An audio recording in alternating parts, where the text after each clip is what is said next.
Ito ng pamalambahan ng El Nido, ang mga mamamayan at mga opisyal ng barangay sa inaasahang hagupit ng Bagyong Tino.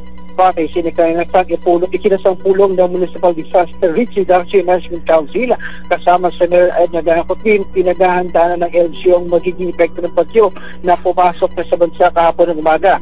Alinsunin sa direktiba ng Punong-Banya na gantay na tasa ng pag-convene ng Employee Council at pag-activate ng mga barangay DRRM Council at ang pag-activate ng Incident Management Team upang matiyak ang kaligtasan at kahandaan ng bawat mamamayan. Sa kabila nito, pinayuhan din ng LGU ang mga nasa takupan na manatiling nakaantabay sa lokal na pamanan upang pasiguro ang kaligtasan at kahandaan ng bawat isa. Pinaalalahanan rin ng lahat na maging mapagmatsyada at makinig sa mga opisyal na anunsyo at iwasan ang mga lugar na madaling bahain o gumuho.